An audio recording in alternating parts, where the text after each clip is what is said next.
Hansı nümunələrdə bitişdirici samit istifadə olunub?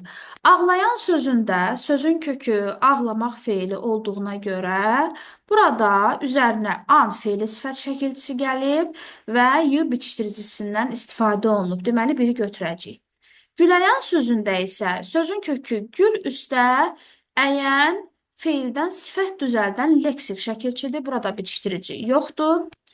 Sarıya sözündə sarmaq feili kimi baxsaq, burada A arzu şəklidir və y bitişdiricisindən istifadə olunub, götürürük.